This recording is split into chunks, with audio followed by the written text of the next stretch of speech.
Olá, bom dia, boa tarde, boa noite, não sei a hora que vocês vão estar assistindo. Essa é uma revisão da aula do ENAD, preparada pelo Departamento de Artes Visuais, do curso de Licenciatura em Artes Visuais da Universidade do Estado de Santa Catarina. Então, os estudantes do curso tiveram acesso a 5 aulas, essa é a quinta.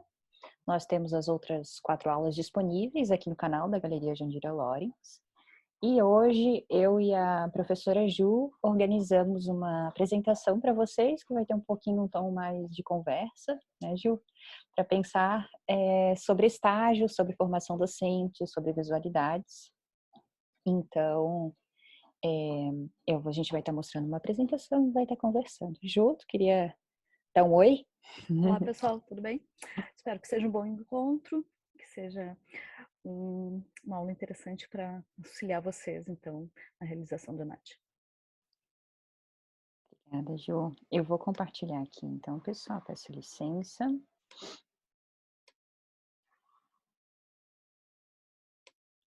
Antes de mostrar a apresentação, mostro aqui para vocês o site do INEP, onde a gente encontra as provas e os gabaritos, as provas que já foram realizadas do ENAD, né? E no ano de 2017 nós temos a prova de artes visuais.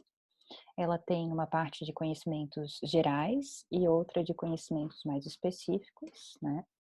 Ela é uma prova, essa daqui a gente encontra essa de 2017, né? Tem 40 páginas, vocês já devem ter dado uma olhada, né? Aqui no início. Então, as questões discursivas, de um tema mais geral, objetivas, e depois a gente tem o componente específico de artes visuais, que dá um total de 75% da prova, né? Então, agora eu vou mostrar para vocês a apresentação.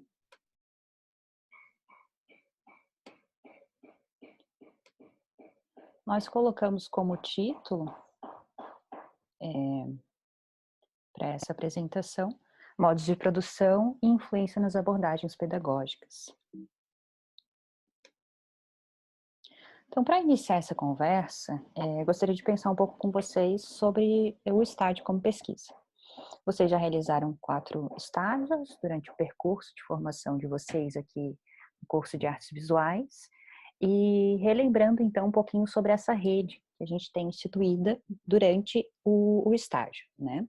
Nós temos o estudante, estagiário, o professor orientador, que não necessariamente é o professor da disciplina, né? Às vezes mas não sempre, então nós temos você, estagiário, professor orientador, o professor da disciplina e o professor da unidade escolar, né? Então, tudo isso para que possa acontecer uma atuação docente bem estruturada e bem pensada para aquele contexto onde se atua. Só que, digamos que por trás dessa rede nós temos ainda outras forças, né? Que são as regras do que acontece nesse espaço de atuação docente, nessa escola, né? Que comunidade que essa escola está inserida, qual o contexto que a gente tem ali, né? De onde vêm esses estudantes, tudo isso acaba influenciando no modo como nós pensamos e elaboramos a nossa aula, né?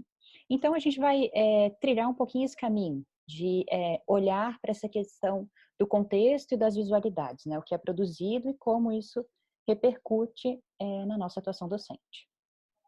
Acho importante mencionar aqui, já nesse primeiro momento, pessoal, que essa questão dos atores, elas modificam muito em função do contexto educativo que nós vamos encontrar.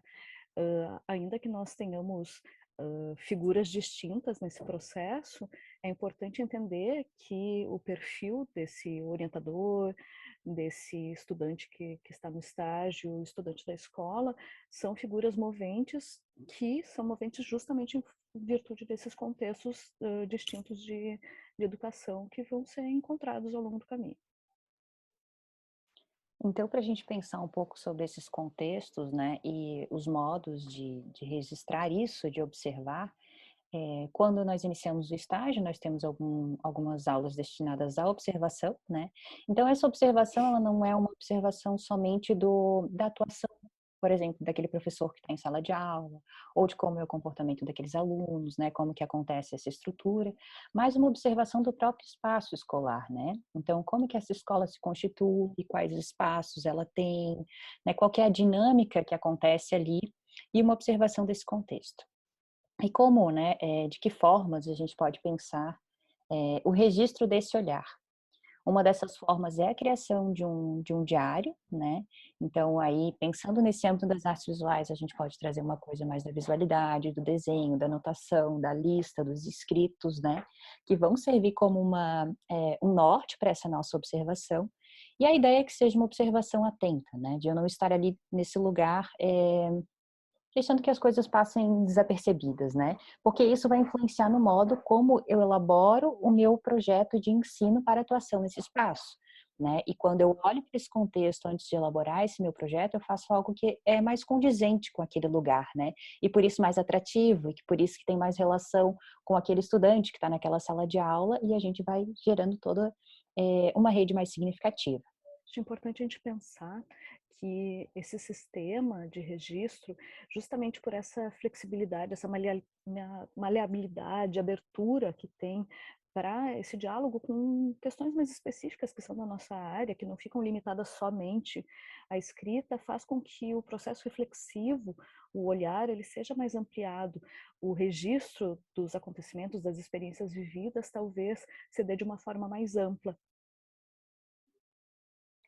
E aí, outra questão que nós trazemos aqui é quando a prática interroga a teoria, né? Nós temos todo um arcabouço teórico que a gente perpassa durante a universidade, durante os estudos, e aí quando eu vou para a prática, quais são os embates que eu crio, né? Como eu olho para esse espaço, isso interroga a teoria, né? O que eu já estudei, o que eu já pensei dentro da licenciatura.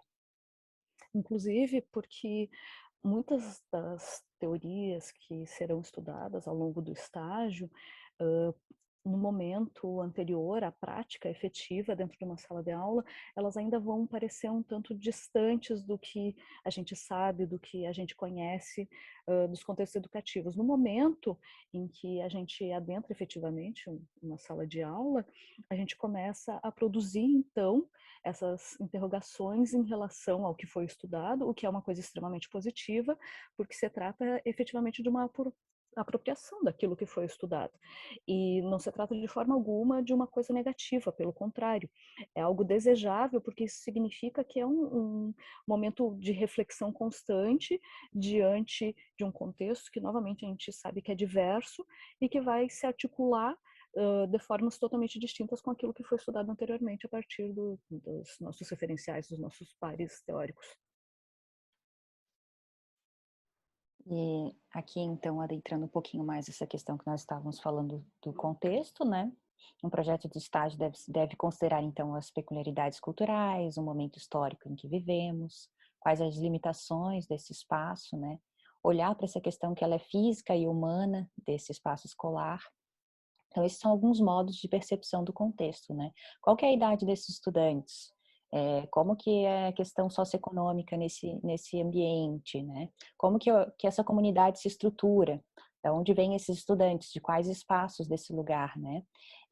E essa questão que eu falei para vocês da estrutura física e humana dessa instituição. E tudo isso vai caminhando, então, esse olhar atento para o contexto, para essa elaboração de um plano de atuação, enfim, vai caminhando para a ideia de um professor pesquisador, né? Que não há uma. A gente não constrói uma figura fixa, né? Nós somos moventes, como acho que a Ju usou essa palavra há pouco tempo, né? Somos moventes. Então, nessa estrutura movente é que se constitui o professor pesquisador. Ele é um professor atento, que olha realmente para o que está acontecendo, para que seja uma prática condizente, né? Pensando aí, a gente pode retomar um pouquinho a fala de Ana May, a fala de Paulo Freire, né? Desse olhar para o contexto. E eu acho que é importante porque essa noção de professor pesquisador, é importante a gente ter noção de que quando se a gente se lança a essa perspectiva, isso implica necessariamente retomar as questões trazidas no slide anterior, que dizem respeito à estrutura física, à estrutura humana, porque é uma pessoa que vai lançar um olhar constantemente a isso, que vai entender que é preciso realizar adequações constantes. Se trata de uma pessoa que vai investigar, que vai estar preocupada em investigar esse contexto, pensando nas formas de produzir as melhores mediações, pensando nos conteúdos que vão ser trabalhados, de como produzir aprendizagens significativas, considerando todos esses aspectos que comumente, ou que por muito tempo foram deixados de lado, como se não fizessem parte do processo educativo. Pensar numa questão simples como a estrutura física da escola é fundamental para pensar como que os alunos, por exemplo, transitam por esses espaços, como que eles vivem nesses espaços e de que modo isso acaba por afetar nos processos de aprendizagem.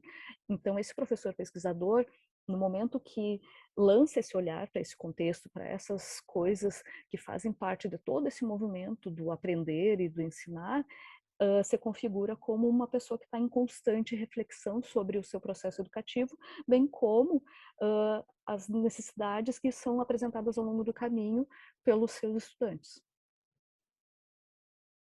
Então, isso nos leva para essa pergunta que tem aqui, né? Como produzo meu conhecimento e não apenas reproduzo? E nessa questão, né, de como produzir e não apenas reproduzir, está imbuído essa figura do professor pesquisador, né? Então, isso que nós estávamos conversando. Quando eu pesquiso, quando eu estudo, quando eu olho, quando eu me atualizo, não gosto muito dessa palavra, mas acho que ela cabe nesse momento, né? Me atualizo do que está acontecendo nas artes visuais, né? O trabalho dos artistas, as pesquisas, e penso a articulação disso com a sala de aula, como eu estou levando isso para a sala de aula. Nós criamos e estamos transitando, então, nessa figura do professor pesquisador, né? Não apenas reproduzindo, por exemplo, uma aula que alguém já deu e, enfim, me disse, isso ficou bacana, né? Não há como tirar desse espaço e encaixar no outro. Então, acho que a gente pode conversar um pouquinho mais sobre a produção de discursos, né? Olhando para as artes visuais, o que é produzido e como que isso implica dentro da minha atuação docente. Ju, você quer comentar um pouquinho mais sobre essa parte? Aí eu vou dando Sim. continuidade. Uma vez que nós estamos falando sobre processos de ensino e aprendizagem que estão completamente conectados, permeados por os contextos em que nós estamos trabalhando, é fundamental que a gente pare para pensar também quais são os conteúdos de arte que nós estamos levando para dentro da sala de aula. Se nós pensarmos ao longo dos anos, foi muito significativa as mudanças que ocorreram no âmbito da arte, no sentido de pensar as temáticas abordadas por artistas, as materialidades, as linguagens utilizadas pelos artistas e como essas questões foram cada vez mais se voltando para a produção para o olhar sobre os discursos produzidos por meio das imagens. E, inevitavelmente, esses discursos trazidos pelas imagens, agora, inclusive, eu menciono a questão de serem ou não necessariamente do âmbito da produção artística, mas também imagens diversas que permeiam os nossos contextos, cada vez mais isso foi sendo pensado dentro do âmbito da educação em artes visuais, requisitando uma atenção maior sobre como poderia ser feita essa mediação, uma vez que nós estávamos diante de outras formas de produção poética. Então, como trabalhar com isso dentro desses contextos? Como produzir, então, aprendizagens significativas, compreendendo que essas imagens elas são carregadas por discursos diversos e que acabam sendo discursos que vão afetar a vida desses sujeitos, que vão ser observados a partir das suas lentes culturais e que vão produzir também afetos diversos nessas pessoas que fazem parte das salas de aulas que nós encontramos. Então, aqui pensando um pouquinho essa questão dos discursos, né? Nós elencamos 3 artistas. A primeira delas é a Rosana Paulino, trazendo questões de etnia, do corpo, do feminino. Então, as provas do ENAD costumam abordar bastante arte contemporânea. Então, acho que vale a pena olhar para o trabalho dos artistas, né, e pensar essa relação. E é interessante a gente pensar que algumas temáticas elas têm sido cada vez mais recorrentes na arte contemporânea, como, por exemplo, as questões étnicas, as questões de gênero, as questões socioeconômicas. Acho que a partir dessa obra, por exemplo, a gente consegue ver um pouquinho dessa flexibilidade e dessa fluidez entre as linguagens a partir de uma instalação, mas que a gente já começa a questionar que linguagem é essa? Se não se trata de uma linguagem que transita entre várias outras, que se utiliza de materiais, por vezes distintos ao universo artístico, e que aqui, por exemplo, traz algumas questões sobre a sociedade, sobre o meio ambiente, e como que isso adentra a sala de aula, e como que a gente pode promover um pensamento, um olhar sobre coisas que são presentes na atualidade e que são trazidas pelo olhar desses artistas. Aqui uma outra obra da Bia Leite. Que traz uma outra temática que eu acho que tem sido muito recorrente nas obras atuais, né, falando sobre questões de gênero, sexualidade, e que inevitavelmente estão dentro da escola e que por vezes são tratadas como temas polêmicos que não devem ser trazidos para dentro da escola, mas que estão de alguma forma ali dentro, e a partir desse processo vinculado à nossa constituição enquanto professores, a gente se pergunta como abordar aquilo que já faz parte do contexto desses educandos, como abordar a partir dos conteúdos específicos da nossa área, algo que já é presente na vida deles, mas que também é fruto de um conteúdo específico da nossa área, e isso promovendo discussões, promovendo reflexões acerca dessa conexão entre as obras de arte, as visualidades do cotidiano deles. Então aqui nós separamos um videozinho para mostrar para vocês que vai falar justamente desse olhar para o contexto, até numa questão, deixa eu ver se eu consigo selecionar ele aqui, acho que eu não vou conseguir. Uma questão da materialidade também, vou pesquisar ele. Vou interromper o compartilhamento só um pouquinho e já vou botar ele aqui no YouTube pra gente, tá pessoal? Peço licença.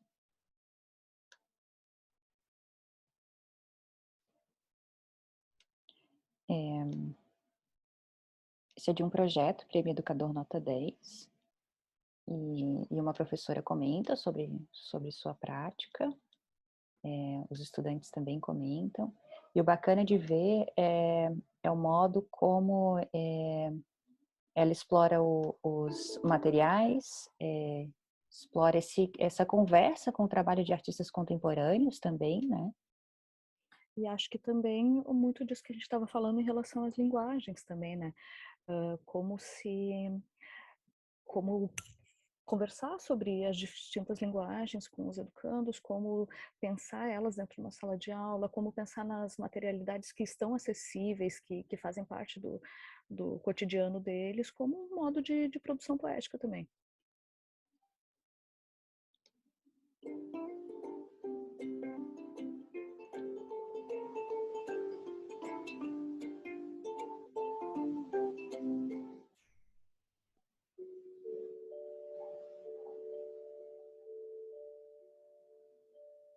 O projeto surgiu a ideia de trabalhar o desenho em outras superfícies, usando materiais inusitados, fora do papel e lápis. Eu não sabia desenhar direito. Não sabia, eu era péssima. O aluno está acostumado a um padrão.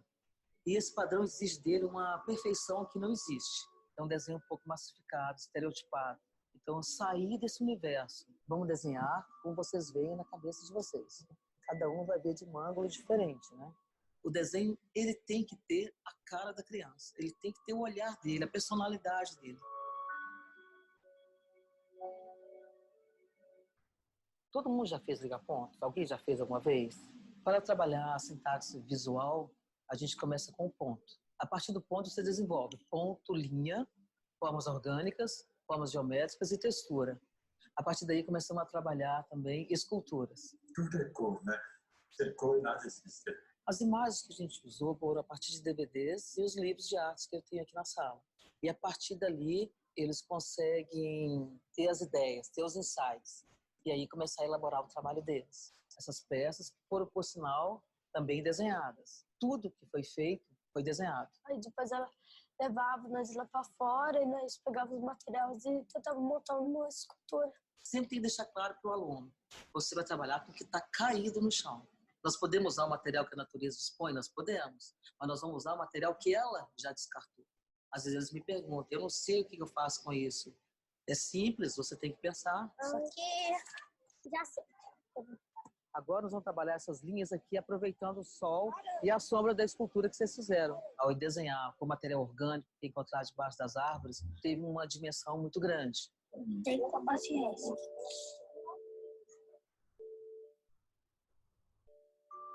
A finalização do projeto foi o desenho do corpo, imagens das tribos do Rio Omo na África e de povos indígenas do Brasil. A gente olhava para os índios, a gente podia desenhar na cara. Essa ideia do corpo como suporte do desenho teve resultados que eu não esperava. A performance aliada ao desenho corporal foi uma coisa criada por eles, personagens que eles assumiram. E isso criou um outro tipo de desenho, que é o movimento, que é o corpo, que é a cor. O projeto mudou totalmente a autoestima dos alunos. Como eu estou desenhando lá fora, eu sinto que eu estou lá fora dentro do desenho. A arte provoca uma reação melhor. Aí você consegue ver o mundo direito, certinho. Como é que essas crianças conseguem criar? Como é que essa criança apreende tudo isso que ela está vendo, tudo isso que ela está ouvindo e transforma em outra coisa totalmente diferente? Esse processo de aprendizado, ele realmente é uma coisa que me deixa encantado.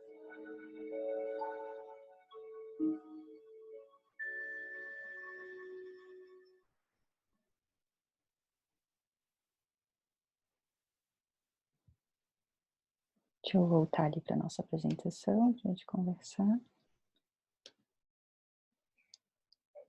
Acho que esse vídeo é muito interessante. Opa, só um pouquinho. Desculpa.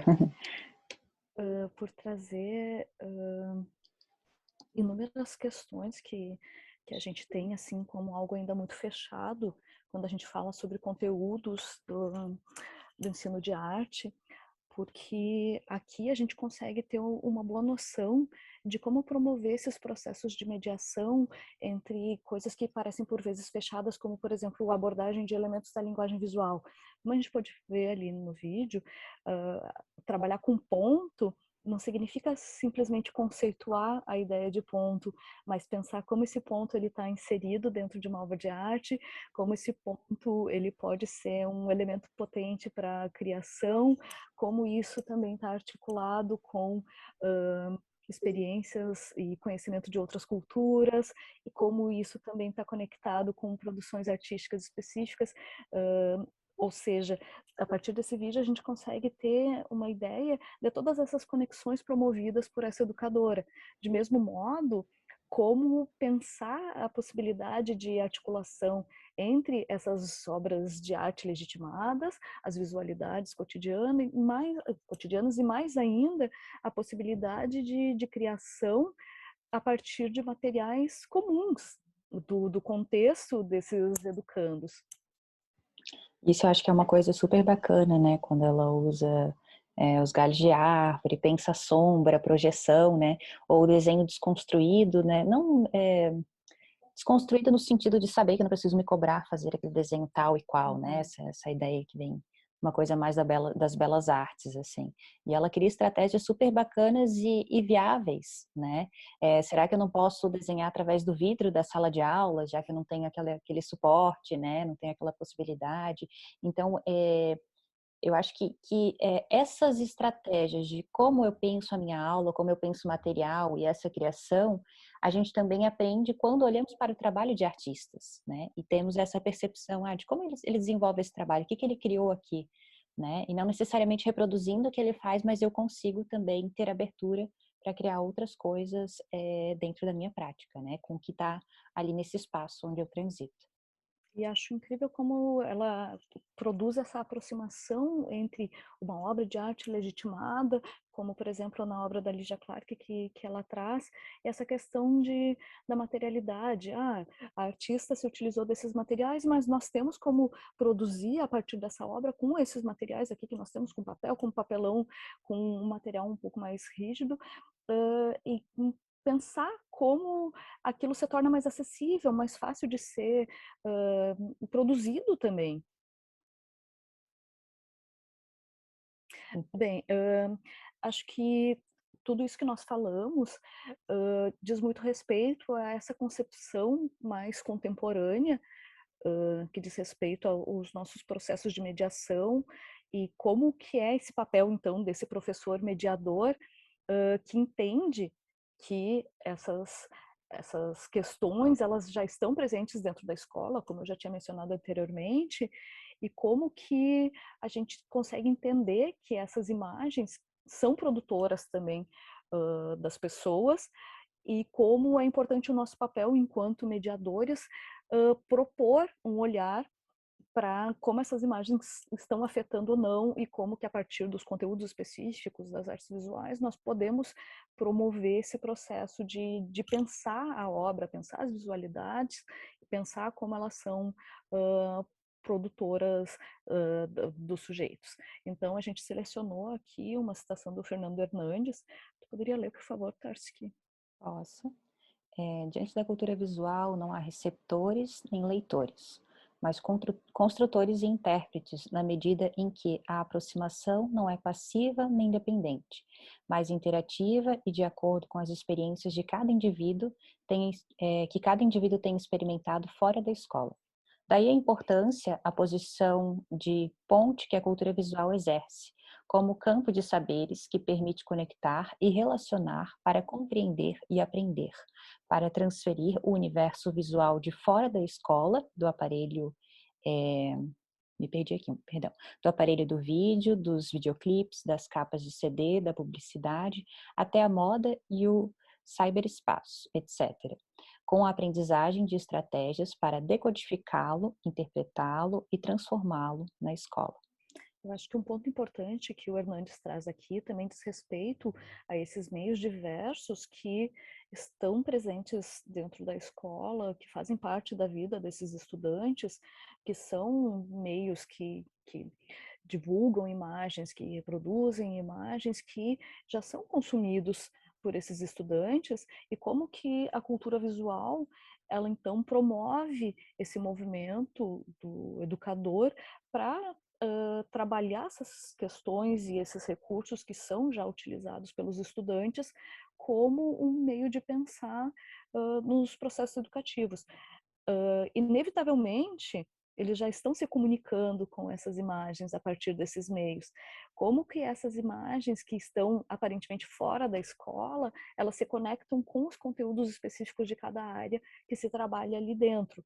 Então, como promover processos de mediação que permitam, que proporcionem, que provoquem esse estudante a pensar como eles se comunicam com essas imagens, como que essas imagens elas produzem discursos, como falamos anteriormente, como que elas acabam produzindo reflexões e, consequentemente, produzindo aquelas pessoas que ali estão.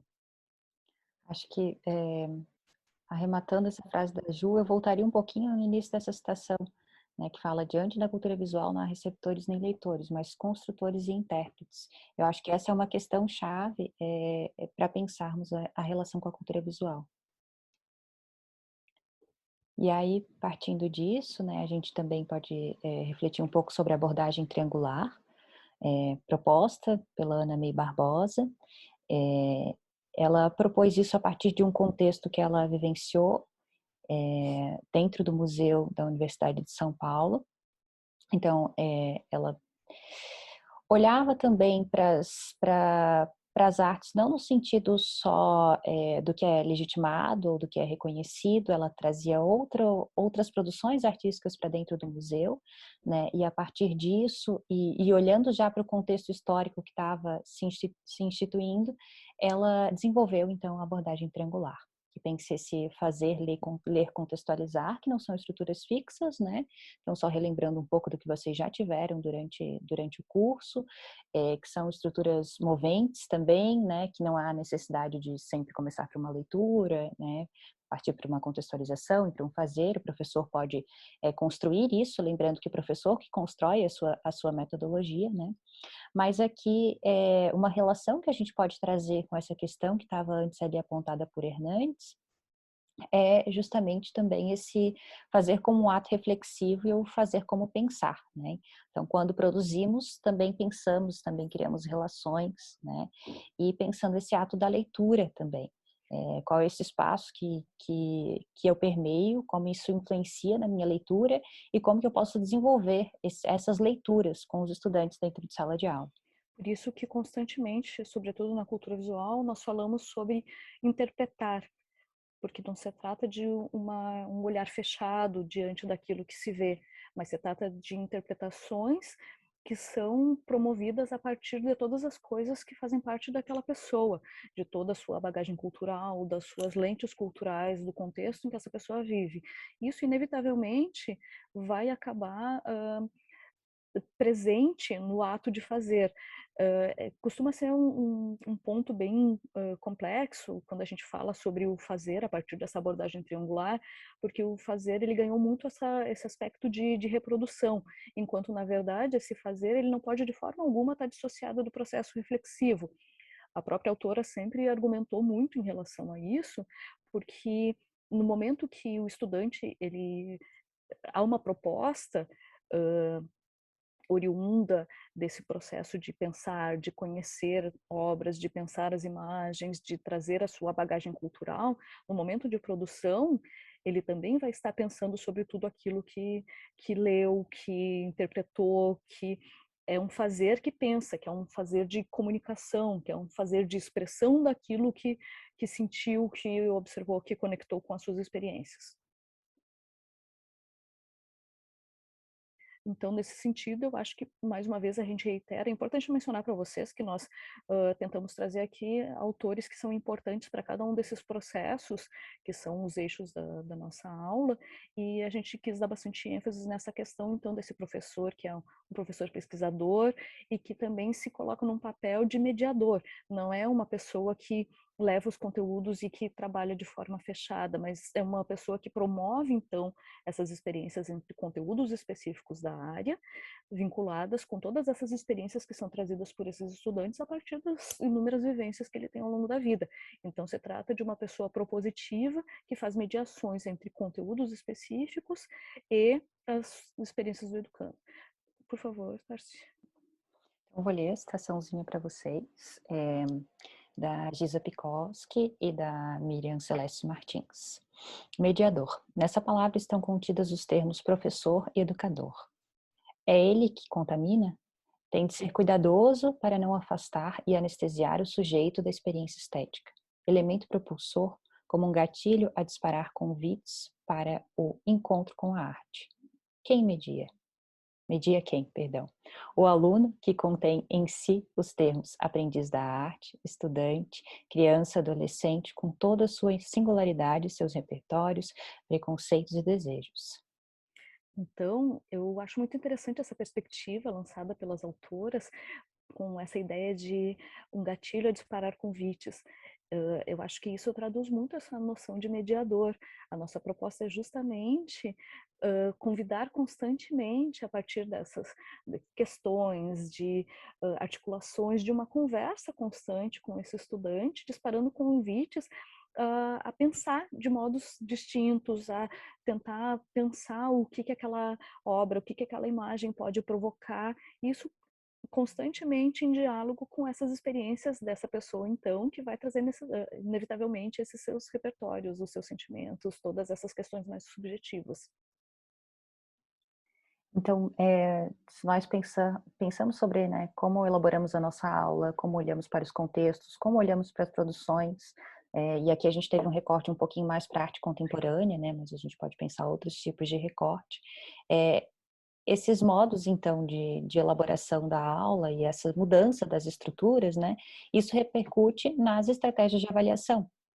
Então, como eu avalio não só a minha atuação docente, né? O professor pesquisador, ele está constantemente também se avaliando, né? Eu avalio o que eu faço dentro de sala de aula, como que se deu essa prática, essa proposição, como que ela ocorreu, enfim.